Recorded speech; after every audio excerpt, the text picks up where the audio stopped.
जैसे मैं ये कह रहा था कि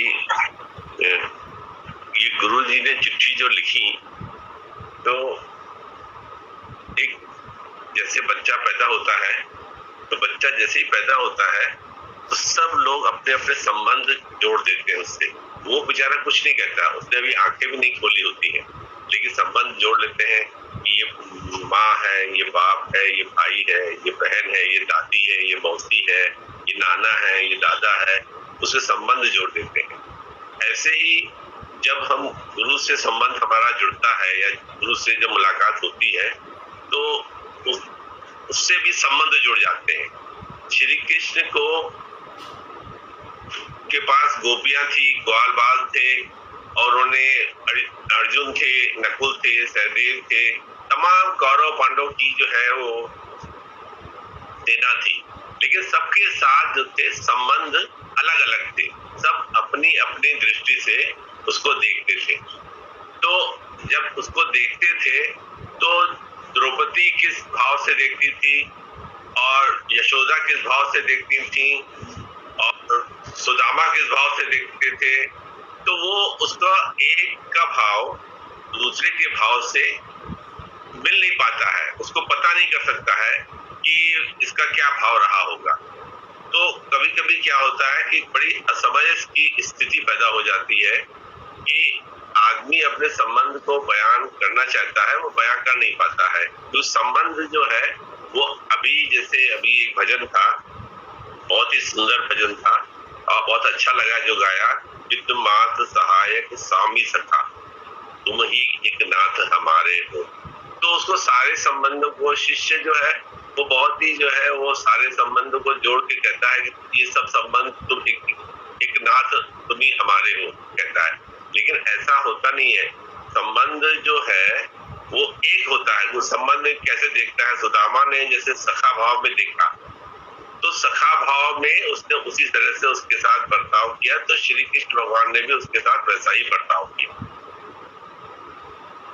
द्रौपदी ने जिस भाव से देखा तो उसको उसी भाव से उन्होंने किया। ऐसा नहीं था कि उसको प्यार नहीं करते थे, सुदामा को ही करते थे।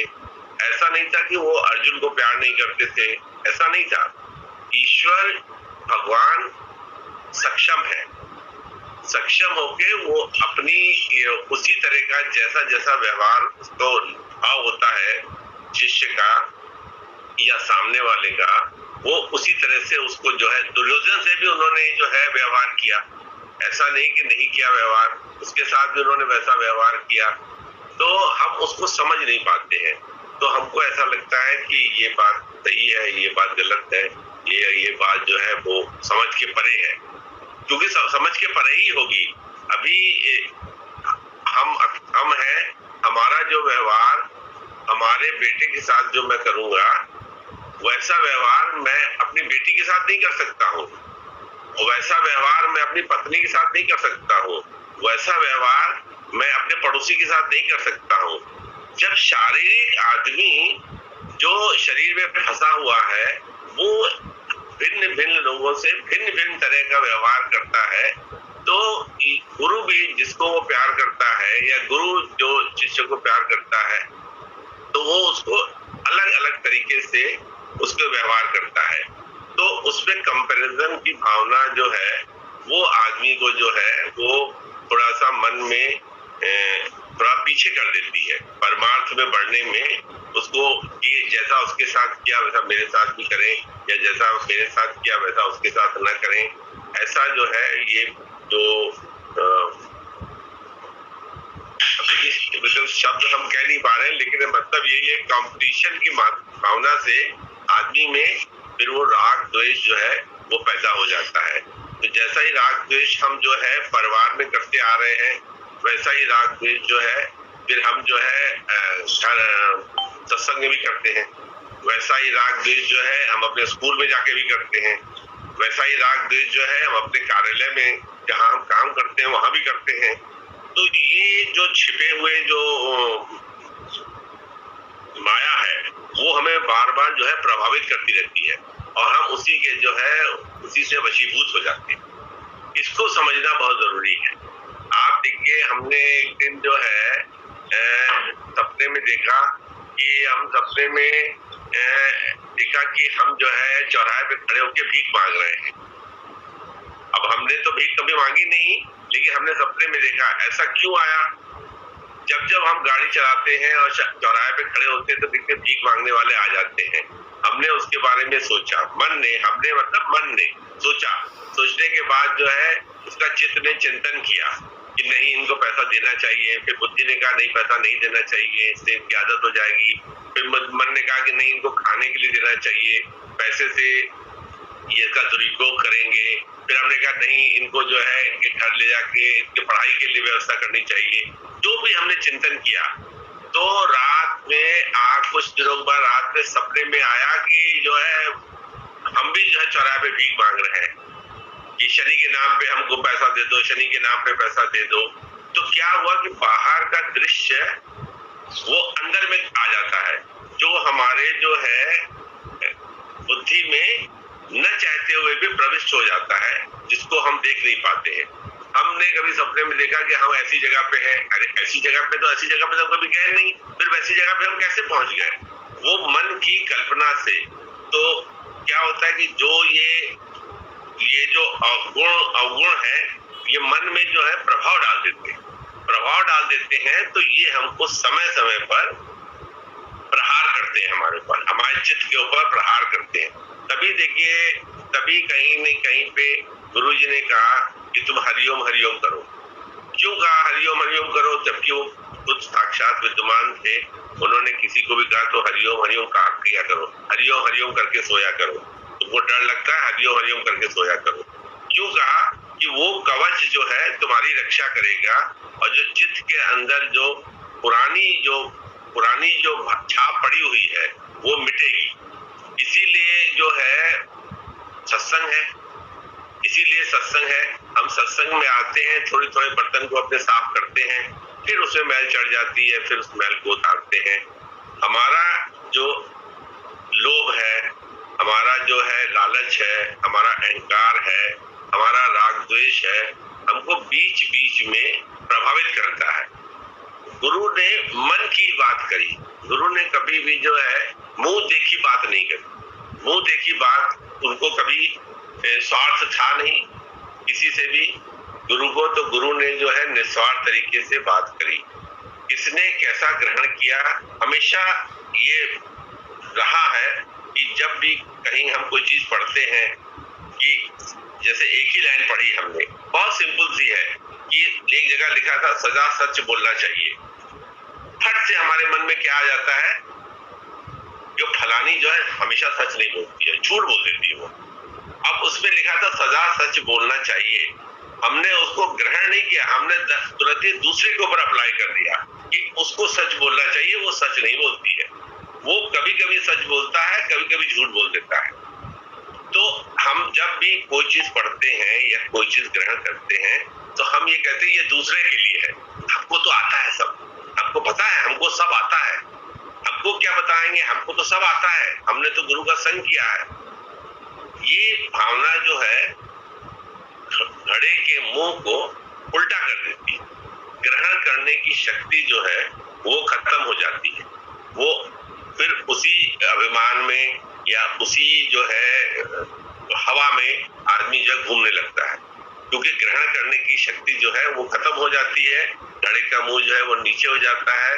जैसे ही मन में ये आ गया, आपको पता है हमने गुरुजी का बहुत संग किया है, मुझे गुरुजी ने जो है बहुत ज्ञान दिया है, आप तब तो आप थे भी नहीं, तब दिया। ये अहंकार की भावना लेके आदमी जैसे शराबी नशे में घूमता है, ऐसे ये अहंकार के बल पर आदमी गोल गोल गोल गोल घूमता रहता है। तो उसके अंदर जो है वो भाव जो है ग्रहण करने वाला, वो भाव उसको गुरु के नजदीक आने का वो खत्म हो जाता है, वो नजदीक नहीं आ पाता है। हम अपने विचार में देखें, जब भी हम शीशे के सामने खड़े होते हैं तो किसकी शक्ल दिखाई देती है? अपनी शक्ल दिखाई देती है ना। लेकिन जब हम व्यवहार में चलते हैं तो हमको अपनी शक्ल नहीं दिखाई देती है, हमको दूसरे की शक्ल दिखाई देती है। ये आदमी बहुत खराब है, ये आदमी बहुत अच्छा है, ये आदमी, यही तो करते करते करते हम इतने साल तक उम्र की इस दहलीज पर आ गए हम यही करते रहे तो क्या अभी तो मन ही गवाही देगा। अभी तो कोई ऐसा थर्मामीटर है नहीं कि जो लगा के सत्संग के बाहर दरवाजे के रख दिया जाए कि इसका मन इतना साफ है, इसका मन इतना साफ है, इसका मन पूर्ण साफ है, इसका मन बिल्कुल साफ नहीं। ऐसा भगवान ने बनाया नहीं थर्मामीटर। अगर थर्मामीटर होता तो लोग लगा के जान लेते। एक आदमी दूसरे आदमी से मुस्कुरा के बात करता है, लेकिन उसके मन में क्या है, कितनी गंदगी है या कितनी अच्छाई है, वो कैसे समझ में आएगी? वो हमको हमारी अपने आप ही समझ में आएगी। इतना तो देखिए भगवान ने हमको जो है विवेक दिया ही है ना, उस विवेक का इस्तेमाल हम ये कहते हैं भगवान हम भगवान से भी प्रार्थना करते हैं कि ये सद्बुद्धि जो है भगवान कम से कम हम सबको दे कि हम अपने विवेक से हम अपने को देखें। हम दूसरे को देख के दूसरे की दीवार, दूसरे का घर बहुत गंदा था, हमने अपना घर नहीं देखा कि हमारा घर गंदा है कि नहीं है, हमारा घर साफ होना चाहिए कि नहीं होना चाहिए। ये जब तक ये भावना रहेगी तब तक कि जो है हम उसके सत्संग के ऊपर तैरते रहेंगे। तैराक जो है वो सिखाता है कि अब बहुत देर तैर लिए, अब डुबकी लगाओ, अब वो जो है पानी में डालो और 2 मिनट 1 मिनट के लिए रोको उसको। तैरना जब सिखाता है वो, तब जो है वो जीव जो है तैरना सीखने वाला छटपटाता है, नहीं नहीं नहीं, नहीं मेरी सांस फूल रही है, मैं घबरा रहा हूँ। जहाँ गुरु जो है अपने ज्ञान से मर्दन करता है, मर्दन का मतलब कहते हैं, क्या कहते हैं कि जैसे कुम्हार जमीन को जो है पैरों से रौंदता है, तो अभी ऐसा गुरु चाहिए कि जो हमारे मन को रौंदे। तो गुरु को जिसने साक्षात माना है या गुरु के ऊपर जिसकी आस्था है, तो आप देखिए ये सोचना चाहिए कि ये शब्द जहां से भी उठता है वो शब्द गुरु के द्वारा भेजा हुआ है, उसको झोली में उठाना चाहिए। हमको झोली में उठाना चाहिए, नहीं उसने मुझको ऐसा कहा, ऐसा नहीं करना चाहिए था, मैं उसका जवाब दूंगा और मैं ऐसे बात करूंगा या मैं उससे बात नहीं करूंगा। हम राग द्वेष की भावना में फंस के जो शब्दों में घूमते हैं। तभी एक भजन है कि गगन भी चुप है, हवा भी चुप है, चुप का है संसारा। एक बहुत प्यारा सा भजन है, अभी किताब में ढूंढेंगे तो मिल जाएगा वो। साधो चुप का है संसारा। शब्द जो है, शब्द से ही संसार होता है। इस मन को दूषित किसने किया? इस मन को शब्द ने दूषित किया ना। ये शब्द सुना, हम जब पैदा हुए थे तो हम माँ बाप लेके पैदा नहीं हुए थे, हम बहन भाई लेके पैदा नहीं हुए थे, उस शब्दों के जाल में हम फंस गए। तो शब्दों के जाल में हम ऐसा फंस गए कि हमको अब शब्द ही सच लगते हैं, शब्द ही सच लगते हैं कि ये शब्द ही जो है वो असर करते हैं। हम रात में सोते हैं, कभी दिन भर में किसी ने कुछ कहा होगा तो देखिए पैर के तलवे, हाथ की जो है ये क्या कहते हैं, हाथ की उंगलियां, माथे के किनारे किनारे कैसे गर्म होते हैं आपके। किसी ने कुछ कहा होगा, अभी तो वो है नहीं, अभी तो आपने खाना ना खा लिया, अच्छा बिस्तर लग गया, अभी सोने का टाइम है, आपका शरीर कैसे गर्म हो गया, कैसे मन जो है गर्म हो गया, गुस्सा होने लगा, जबकि बात तो सुबह हो गई, बात तो दिन में हो गई। तो शब्द ने असर किया, शब्द ने आपको असर किया, क्योंकि शब्द ही जो है कान में जो है, जैसे ही हम पैदा हुए, हम तो ओम से ही पैदा हुए, लेकिन ओम से ही जो है फिर वो शब्दों ने जाके प्रहार करना शुरू किया। उन शब्दों के जाल में ही हम फंस गए, मैं मेरे के जाल में फंस गए, अच्छे बुरे के जाल में फंस गए, राग द्वेष के जाल में फंस गए। तो वही हमको प्रभावित करते रहते हैं। इसीलिए सत्संग में बैठ के गुरु जी ने बात की बाती करी। जब गुरु ने चिट्ठी की तो पर्सनल व्यक्तिगत रूप से लिखी चिट्ठी उन्होंने, ठीक है, उन्होंने कोई घरेलू बात लिखी या कुछ लिखी, या आपके हिसाब से चिट्ठी गलत है, गलत नहीं है, तो ऐसा आप उतने पर आप जाके अपने कर्म क्यों बनाते हैं? हम ये कहते हैं कि अपने कर्म क्यों बनाते हैं? आप अच्छा ग्रहण करिए, अपने मन को हम देखें कि हमारा मन कहाँ पे है और हमें भी कितनी ऊंचाई पे जाना है। अगर हमें लगता है कि हम पूरी ऊंचाई पे आ गए हैं तो हम लिख दें अपने दरवाजे के बाहर कि हम पूरी ऊंचाई पे पहुंच गए हैं, अब इसके आगे कहीं नहीं जाना। ऐसा मन में अहंकार आ जाए तो ऐसा लिख दे, ऐसा अगर अनुभूति हो जाए तो ऐसा लिख दें, ऐसा नहीं करना चाहिए। ये तो हमारी एक तरह का गुरु का जो ज्ञान है आखिरी दम तक आदमी सुनता है, समझता है और मन को जो है वो उससे कंट्रोल करता है। ये बहुत जरूरी है कि हम अपने को न देख के हम दूसरे को देखते हैं और दूसरे के बारे में बात करते हैं।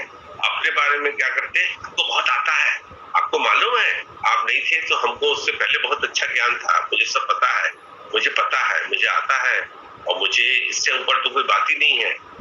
ये जो हमारे दिल के अंदर जो अहंकार की भावना घर कर गई है, इसको हम निकालें, इसको हमको निकालना चाहिए। हम उसी दंभ में जो रहते हैं वो दंभ हमको जो है फिर हमारे साथ ही रहेगा। दंभ में अगर हम हैं तो वो हमारा चित्त जो है उसी को चिंतन करता रहेगा, उसी के साथ चलता रहेगा। उसको निकालने के लिए तो फिर गुरु की जरूरत पड़ेगी, फिर आदमी उसी चक्कर में घूमता रहेगा। ऐसे लोग कहते हैं 84 लाख योनियां हैं, 84 लाख योनियों में फिर जन्म लेना पड़ेगा, फिर करना पड़ेगा। लेकिन अभी उसमें जाने की क्या जरूरत है?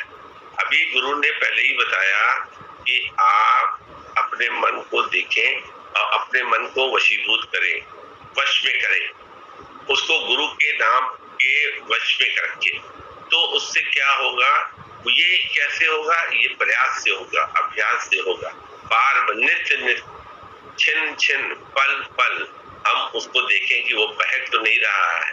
ये बहुत ही पतली डंडी है, इस तरफ भी खाई है, उस तरफ भी खाई है, हमको बीच से होकर निकलना है। जैसे ऐसा पहाड़ों में रास्ता होता है, ऐसा ही ये जो है हमारे मन का रास्ता है कि मन हमको छलावा दे देता है। अभी कहीं पे भी हम गिरे हैं तो वहां से उठ जाएं, उठ के आगे चलें, ऐसा हम अपने को सिखाते हैं। तो हम ये चाहते हैं कि हम सहयोग, हमको ये रास्ता दिखाएं कि हम उससे आगे बढ़े।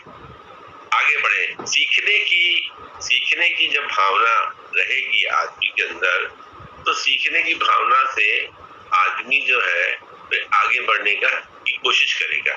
तभी आप देखिए कभी ऋषि मुनि बहुत दूर दूर तक तपस्या करने चले गए, कंदराओं में चले गए।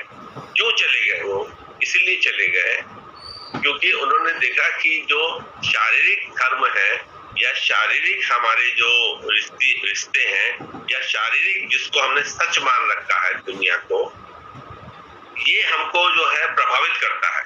तो वो इसीलिए गृहस्थ आश्रम को छोड़ के वो संन्यास में चले गए, जंगल में चले गए। वहां पर भी मन जो है, मन तो साथ में है ना, मन आदमी को प्रभावित करता ही है ना। तो प्रभावित करता है तो अब उसी के लिए जो है गुरु की जरूरत है। अगर हम गुरु के सामने बैठ के, ये हम कहते हैं सोचते हैं कि गुरु अब शरीर में नहीं है, ऐसा नहीं है। गुरु शरीर में नहीं है लेकिन गुरु आपके साथ है। आप एक बार आंख बंद करके प्रार्थना करें तो आपको गुरु दिशा निर्देश देगा, आपको आपकी बात बताएगा। अभी आप उस बात को माने या नहीं माने, ये हमारी गलती है, ये हमारे ऊपर है कि हमने उसको माना कि नहीं माना।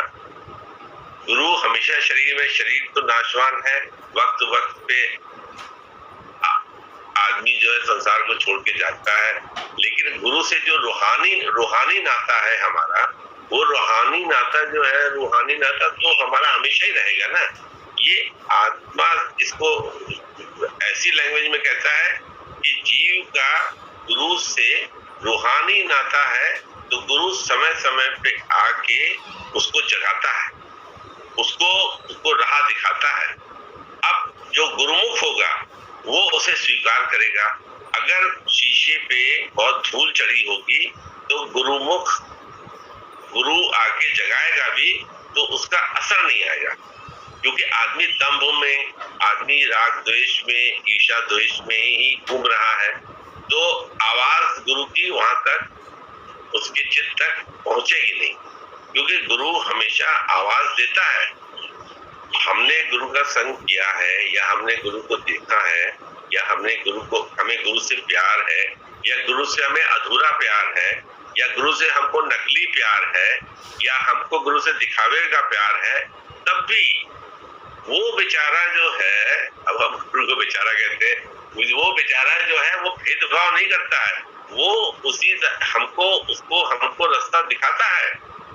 हम खाली जो है देखने का प्रयास करके उसे स्वीकार करें। ठीक है, अंधेरा है, बहुत जो है शीशे में धूल चढ़ी हुई है, लेकिन वो हमको दिखाता है कि शीशे से धूल को कैसे साफ करें। जैसे एक वो गाना था, भजन था, तोरा मन दर्पण कहलाए, भले बुरे सारे कर्मों को देखे और दिखाए। अब देखिए, ये कवि ने जो बात ये लिखी कि तोरा मन दर्पण कहलाए, तो कहीं न कहीं किसी न किसी स्थिति में इसका अनुभव किया होगा ना। गुरु इसी का ही अनुभव कराता है, गुरु इसी का ही अनुभव कराता है। गुरु चिट्ठी लिखेगा तो चिट्ठी लिखेगा, अभी तो उसमें ये तो लिखेगा नहीं ना कि ये चिट्ठी लिखी तो देगा कि तुमने कैसे कपड़े पहने हैं, तुमने जो है वो कान की बाली जो हमने दिखाई थी तुमको, तुमने खरीदी कि नहीं खरीदी, तुमने नेल पॉलिश कौन सी लगाई, तुम्हारी साड़ी जो तुमको हम देखे आए थे तुमने वो पहनी कि नहीं पहनी। गुरु तो संसारी बात करेगा नहीं ना। गुरु तो डॉक्टर जितनी उसको जो विद्या आती है वो वैसी दवाई लिखेगा। वो हलवाई के पास आप जैसी बात करो, जहां भी जाओ, जब उसकी दुकान पे जाएंगे तो वो मिठाई बेचेगा, वो मिठाई देगा आपको, कड़वी चीज नहीं देगा। डॉक्टर दवाई देगा आपको, पंसारी आपको राशन देगा। जो जैसा बिजनेस करता है, जो जैसा जो है कार्य करता है, वो वैसा ही आपको देगा। तो गुरु कौन सा बिजनेस करता है? गुरु मन को साफ करने का, हमारे अहम को मारने का, उसके ऊपर प्रहार करने का और हमें भगवान से जोड़ने का, यही कार्य करता है। तो उसके बाद हम जाएंगे तो वो चिट्ठी लिखेंगे या गुरुजी की जो किताब है उसका कोई पन्ना खोल लीजिए, आप कोई भी पन्ना खोल लीजिए, कभी भी मन बहुत परेशान हो, कुछ हो, अब आप कैसे करते हैं ये तो मैं नहीं जानता हूँ, लेकिन मैं बताता हूँ कि मैं क्या करता हूँ। कभी भी आप चलते फिरते में गुरुजी की किताब अगर आपको जो दिख जाए कि इस कमरे में रखी है, तो आपने चुप्पे से पन्ना ऐसे खोला और खोल के 2 लाइन पढ़ी, आपको आपका मंत्र मिल गया, अगर आपकी आस्था है तो। नहीं तो आपने किताब को 2-3 बार कपड़े से झाड़ा और झाड़ के फिर उसको ऊपर करके रख दिया। तो उसके में कभी ये लिखा है कि तुमको खाना समय पे खाना चाहिए, कहीं लिखा है उन्होंने ऐसा? कहीं उन्होंने ये लिखा है कि रोज नहाना चाहिए? उन्होंने लिखा है कि रोज स्कूल जाना चाहिए या अपनी देवरानी से, जेठानी से या अपने पड़ोसी से ऐसा व्यवहार करना चाहिए? ऐसा लिखा उन्होंने तो ज्ञान की बात किसी भी पन्ने पे आप खोल के देख लीजिए, वो लिखी होगी, क्योंकि वो तो उसी का व्यापारी है, वो उसका व्यापारी है, तो वो वैसी ही बात करेगा। जब भी बात करेगा, चिट्ठी में करेगा तो उसमें, टेप में करेगा तो उसमें, किताब में करेगा तो उसमें। हम वेद पुराण और अध्यात्म किताबें खोल लें, उसमें भी गुरु आके वही भाषा बोलेगा, वो दूसरी भाषा कोई जानता नहीं है, तो मन की बात ही करेगा। तो आप कहेंगे, हम कहेंगे क्या अच्छा है यार, सारी बुराई क्या हमारे में ही है? जिसको देखो वो हमारी बुराई करता है। गुरु दूसरे में भी प्रविष्ट होके हमको हमारी बुराई बताता है। तो शब्द जो हमारे खिलाफ कभी उठते हैं या कभी कोई कुछ कहता है, तो मैं ऐसा सोचता हूँ कि हमको उसे बिल्कुल सर से छुआना चाहिए, हमको नतमस्तक होके उसे स्वीकार करना चाहिए कि जिसने जो कहा उसने हमको जो है, गुरु ने इस रूप में आके हमको राह दिखाई, आगे बढ़ाया। मन जो है परमार्थ में चलने का है ना, कोई कंपटीशन का तो है नहीं कि आईएएस और पीसीएस की तैयारी है या हमारा कहीं सिलेक्शन होना है या कभी आईटी सेक्टर में या हमको डॉक्टरी में, इंजीनियरिंग में जाना है, ऐसा तो नहीं है। हमको तो अपने मन को लगाना है। मन वैसे ही संसार में बहुत ही विक्षिप्त और दुखी और अपने ही दुर्गुणों से या अपने ही व्यवहार से या अपने ही राग द्वेष से ये वशीभूत हो गया है, दुखी हो गया है। आज किसने दुखी किया है? गुरु ने तो कहते, भगवान ने बहुत सुंदर संसार बनाया, बहुत अच्छा संसार बनाया, फिर यहाँ दुख कहाँ से आ गए? क्या उसने कहा था कि बहुत ज्यादा खाना खाओ तो गैस, पेट में गैस हो जाएगी और फिर डॉक्टर पास जाना पड़ेगा। उसने कहा था क्या, उसने कभी कहा था क्या कि तुम खूब कपड़े पहन के इधर उधर घूमते रहो, इधर उधर टहलते रहो, या तुम इससे ईर्ष्या करो, इससे द्वेष करो? उसने कहा था क्या? उसने तो नहीं कहा ना। ये हमारे मन ने, हमारे चित्त ने जो बुद्धि से बोध किया कि ये सच है, ये सच है, क्योंकि हमारी बुद्धि ने हमेशा संसार को ही सच माना, तो उसी का ही बोध किया। गुरु बेचारा तो कहता रहा, कहता है, कहता रहेगा कि जो है ये संसार असत्य है, लेकिन हमने उसको असत्य करके माना नहीं। जब मन ने संसार को असत्य करके नहीं माना तो संसार के वो जितने भी जितने भी जो उसके प्रभाव करने वाले हिस्से हैं वो आपके मन में, हमारे मन में आते रहेंगे। राग, द्वेष, अहंकार, दंभ, झूठ, सच, लालच, ये आते रहेंगे, क्योंकि हमने संसार को सच करके माना है। कि गुरु की बात को हमने पीछे करके रखा है और संसार की बात को जो आंखों से दिखाई देती है वो हमने सच करके मानी है। ये सच है तो उसके प्रभाव हमारे पर पड़ते रहते हैं। गुरु उसी पे ही हमको जगाता है, उसी को आप किसी भी माध्यम से जगाए। गुरु जब जगाता है तो हम ये सोचते हैं आपको हंसा के, आपको बुला के, आपको ज्ञान दे के, आपको सुख दे के, आपको दुख दे के आपको जगाता है कि ये सब वो उसकी जो है कृपा है, उसकी जो छिपी हुई कृपा है जो हमको प्रभावित करती है, जगाती है और हमको ये बताती है कि हमारा रास्ता ये संसार का नहीं है। संसार में जो कुछ भी है वो सिर्फ हाय हाय करने का ही है, हम करने का ही है। और गुरु का रास्ता तुम करने का ही है कि तुम ही तुम हो और न कोई। और संसार का रास्ता क्या है? वो कहता है हम ही हम हैं, हमारे सिवा कोई नहीं।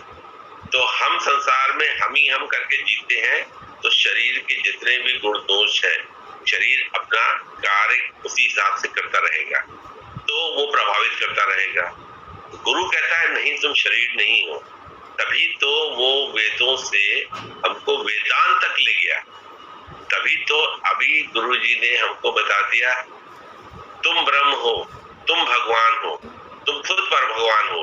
अब कितना आसान शब्द उन्होंने कह दिया, जिसपे हजारों जो है किताबें लिख दी गई, 18 पुराण लिख दिए गए, 4 वेद लिख दिए गए, गीता लिख दी गई, गुरु गीता लिख दी गई, वाल्मीकि ने रामायण लिख दी, तुलसीदास ने रामायण लिख दी, यही बताने के लिए ना कि तुम आत्मा हो।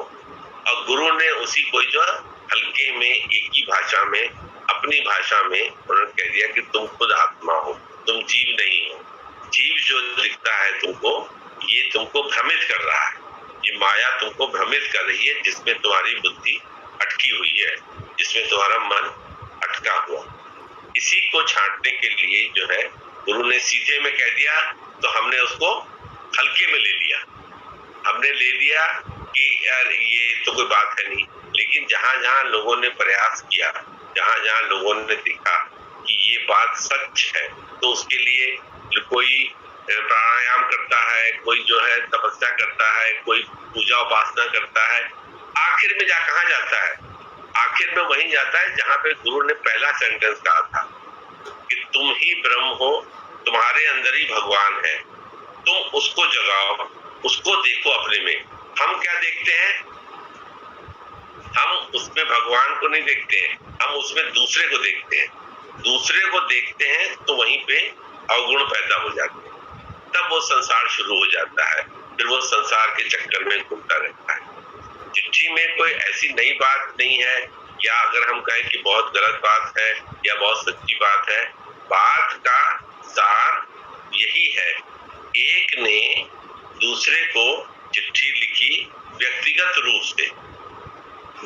रूप से लिखी, तो लेकिन उसने ज्ञान ही लिखा, उसने वही लिखा जो गुरु जी की किताब में हम कोई भी पन्ना पलट के देखे तो वही लिखा हुआ है, वही है, वही चीज लिखी है उसने कि अपने मन को पहचानो। ये मन सदियों से हमको दर बदर करता आया है, तो जिसकी वजह से क्या हुआ है कि हम रहते हुए भी पास में हम उस तक पहुंच नहीं पाए। तभी गुरु कहता है कि जब हम उस तरफ जाने का प्रयास करेंगे, हमारे अंदर इच्छा जागृत होगी।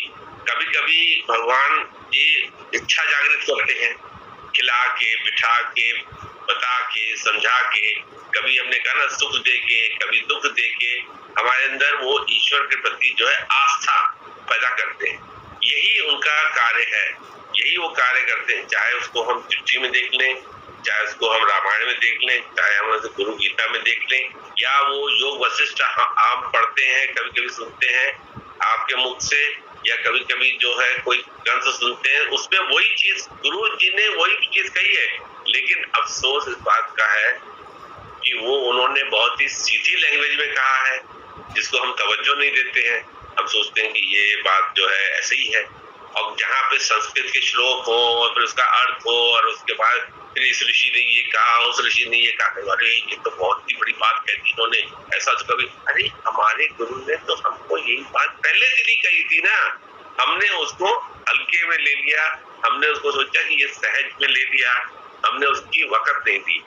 जो दवा हमको जो है फ्री में मिल जाती है, कहते हैं चैरिटी ट्रस्ट चलाते हैं, दवा फ्री में होम्योपैथी की देते हैं। आदमी लेता है, एक दो गोली खाता है, इधर रख देता है, उधर रख देता है, फिर दूसरे दिन आता है, कहता है दवा दे दीजिए, कहले पर्चा लाए, कहले पर्चा तो लाए नहीं, शीशी लाए, शीशी नहीं लाए। हमने यहाँ पे नीचे होम्योपैथी की ट्रस्ट एक चलाई थी किसी के सौजन्य से, तो अक्सर हम देखते थे पैसा नहीं पड़ता था, तो कभी शीशी नहीं लाए, तो कभी पर्चा नहीं लाए, तो कभी जो है आधी दवा खाई, तो आधी दवा जो बच्चे ने गिरा दी। वक़्त नहीं थी ना, पैसा पड़ता होता तो दवा फायदा करती।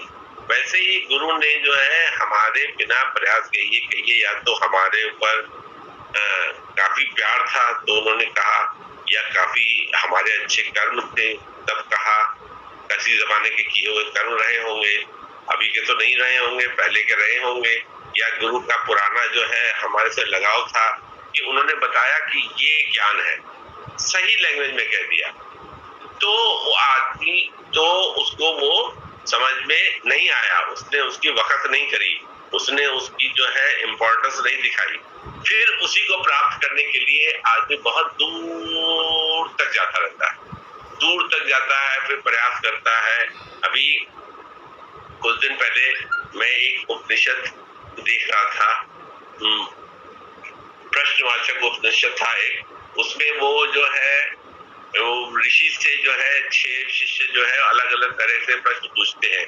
वो उसको इतना कठिन तरीके से उन्होंने बताया, लेकिन बताया उन्होंने मन, बुद्धि, अहंकार के ऊपर ही है। हम उसको समझने के स्थिति में नहीं है, हमको वो भारी लगता है समझने में, लेकिन उसका अर्थ आखिर में उपनिषद का आखिर में अर्थ क्या निकला?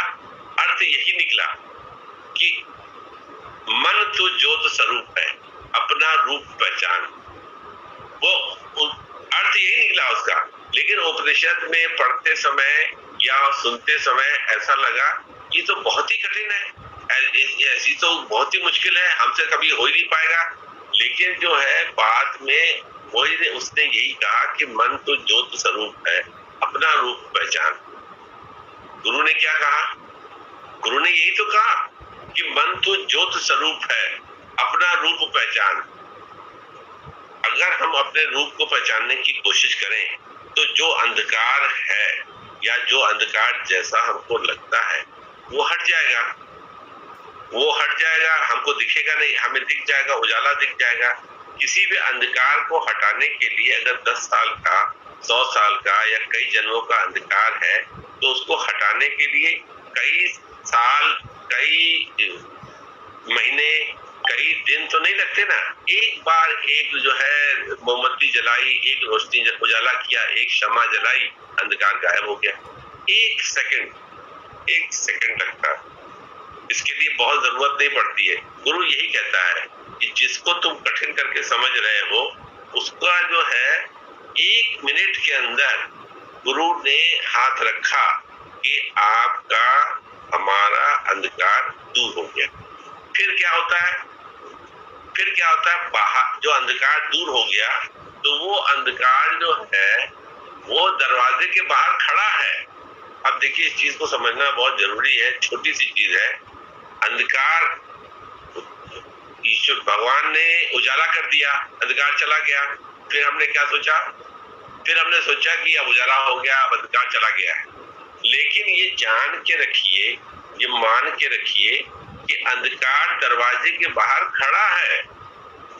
जैसे ही मोमबत्ती की लौ खत्म हो जाएगी, धीमी पड़ जाएगी, वो अंधकार फिर अंदर आ जाएगा।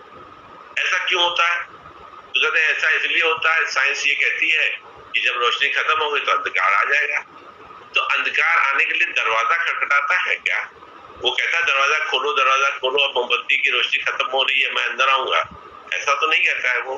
अपने आप देखिए, ये सब चीजें हमारे मन की क्रिया प्रतिक्रिया, हमारा दंभ, हमारा अहंकार, हमारा राग, हमारा द्वेष, हमारी लालच, हमारी वासना, हमारी कामना, हमारे ये सब दरवाजे के बाहर खड़े हैं। इसको समझने की कोशिश देखिए हम लोग करें थोड़ी देर के लिए कि कमरे के अंदर अंधकार था, गुरु ने आके मोमबत्ती जला दी, कहने कहाँ है अंधकार, दिखाओ अंधकार नहीं है, अंधकार चला गया। उसने कहा ये लो रोशनी रख देते हैं, आप तुम बैठो आराम से। हमने कहा नहीं, अभी अच्छा हो गया, या अभी रोशनी भी हो गई, हवा भी आ रही है, सब अच्छा लग रहा है। गुरु चला गया, स्थूल रूप की बात कर रहा हूँ। गुरु चला गया, कहने के मैं जाता हूँ, तुम तब तक जो है रोशनी में बैठो। अब वो रोशनी जो है, मोमबत्ती धीरे धीरे धीरे धीरे धीरे पिघल के बुझने के कागार पे आ गई। तो अंधकार जो है, दरवाजा बंद था, खिड़कियां बंद थी, हवा चल रही थी पंखे की, और रोशनी भी थी। फिर जब वो रोशनी मध्यम पड़ने लगी, डिम पड़ने लगी, धीमी होने लगी, तो अंधकार ने प्रहार करना शुरू कर दिया। धीरे धीरे धीरे धीरे वो आने लगा। वो कहाँ से आया? दरवाजा बंद था, खिड़कियां बंद थी, उसने बता दिया। तो वो अंधकार जो आया, हमको पता लगा? हमको पता नहीं लगा। हमको ये लगा, हम ये सोचते रहे कि रोशनी कम हो रही है। हमने ये देखिए, हमने सोचते सोचते का फर्क है। हमने कहा ये रोशनी कम हो रही है, ये नहीं कहा कि अंधकार धीरे धीरे बढ़ रहा है। हमने कहा अंधकार नहीं बढ़ा है, रोशनी धीरे धीरे कम हो रही है। ऐसे ही मन है, गुरु ने जगाया, गुरु ने बताया, गुरु ने रास्ता दिखा दिया, उसने समझा दिया, हम समझ गए। हमने कहा हमको सब आता है, हमारे जैसा कोई ज्ञानी नहीं है। हम जो जानते हैं वो आप थोड़े जानते हैं। हमने सब जान लिया। लेकिन जब अंधकार यानी हमारी विषय वासनाएं, अहंकार, ईर्ष्या, द्वेष, काम वासना, लोभ, ये जो हमारे ऊपर प्रहार करते हैं, चुपके चुपके धीरे धीरे मन के अंदर फिर से आते हैं, तो क्या हुआ कि गुरु का बताया हुआ ज्ञान, गुरु का दिया हुआ अनमोल धन वो दब गया। फिर इन्होंने राज्य करना शुरू कर दिया हमारे ऊपर। तभी कहते हैं कि जागते रहना मुसाफिर, नगर में चोर आते हैं, तुम्हारी महंगी और तुम्हारी अमूल्य गठरी वो उठा के ले जाते हैं। ऐसा हमने सुना है ना। तो यही खेल है गुरु के और हमारे बीच में आंख मिचौनी का। यही भगवान के और शिष्य जीवात्मा के बीच में आंख मिचौनी का ये खेल है। हम छुपा छिपी खेलते रहते हैं, वो आके हमको जगाता है, हम जाग जाते हैं।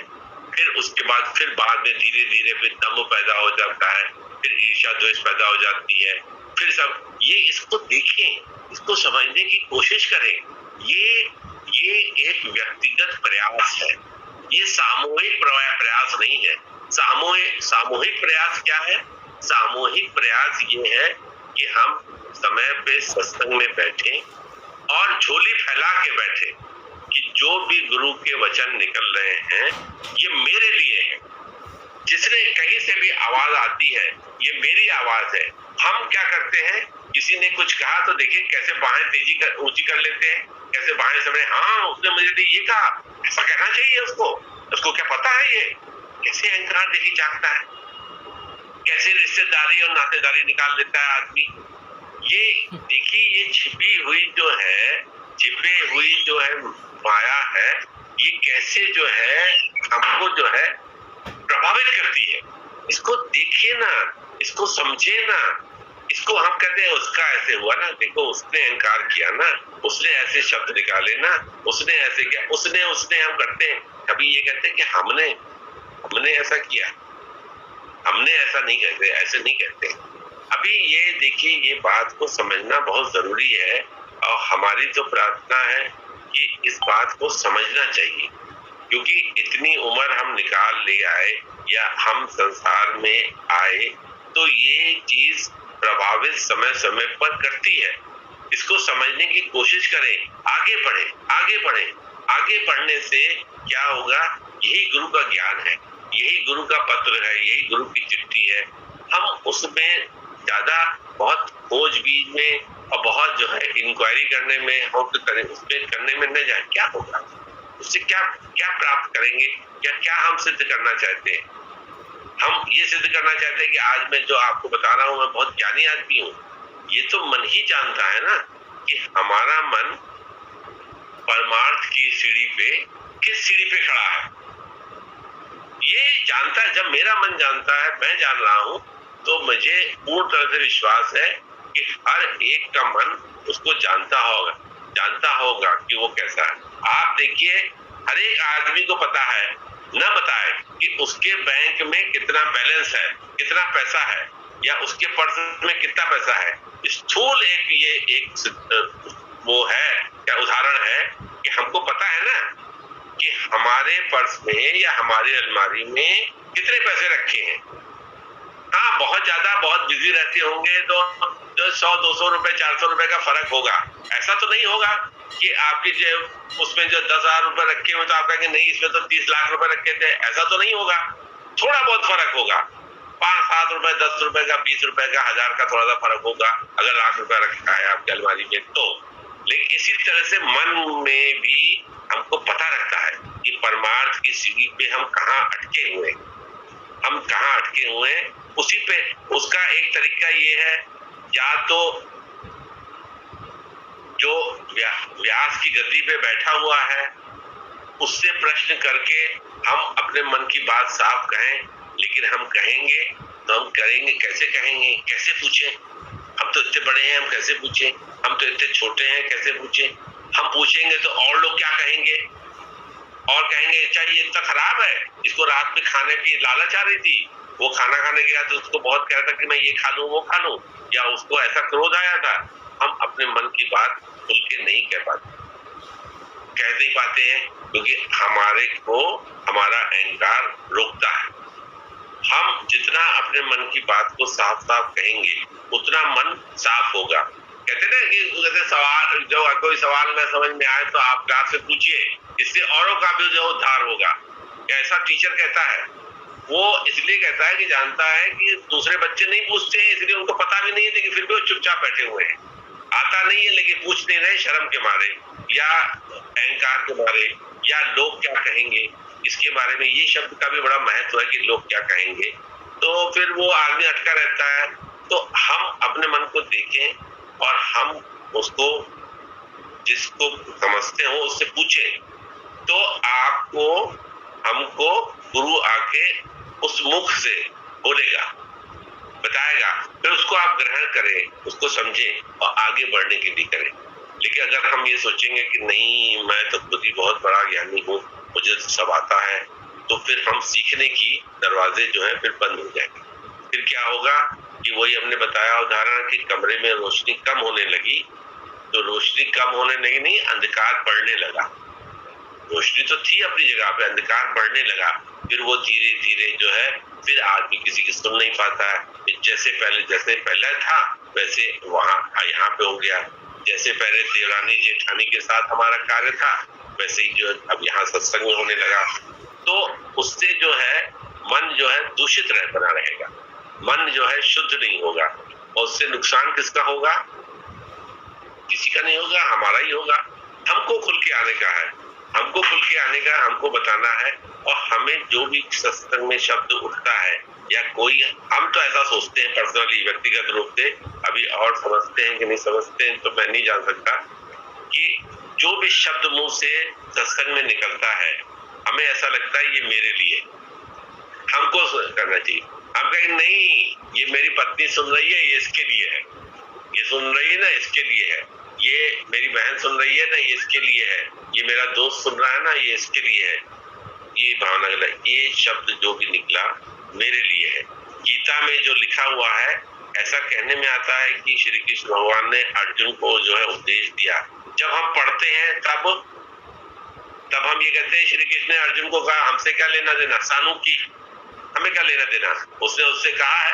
लेकिन तब हम क्या करते हैं, तब हम समझने की कोशिश करते हैं कि नहीं, भगवान ने ऐसा कहा है।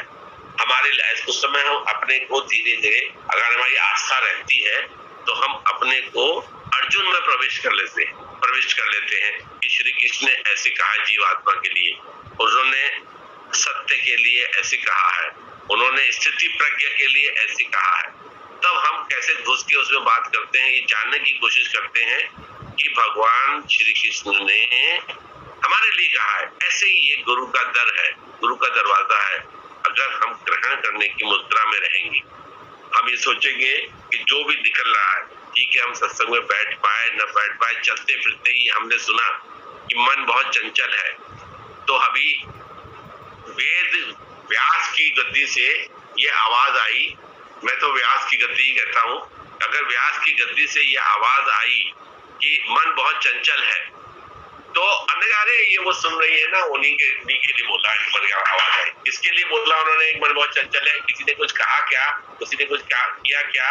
देखिए तुरंत ही हम जो है दूसरे के ऊपर लागू कर देते हैं, दूसरे के ऊपर लागू करके मन चंचल है, ये उन्होंने उसके लिए कहा। कभी हमने झांक के ये नहीं देखा कि ये मेरे लिए भी तो हो सकता है, या मेरा मन क्या बहुत स्थिर था क्या, या मेरा मन बहुत स्थिर रहता है क्या, क्यों नहीं ऐसा विचार आया। ऐसा विचार रखना चाहिए, ग्रहण की मुद्रा में हमेशा रहना चाहिए। ये ऐसा मेरी जो है, ऐसी मेरा विचार है कि ऐसा होना चाहिए कि ग्रहण की मुद्रा में रहने से क्या होता है, ज्ञान और खुलेगा। वाल्मीकि रामायण उन्होंने पूरी लिख डाली, तो वाल्मीकि अच्छे आदमी थोड़े ना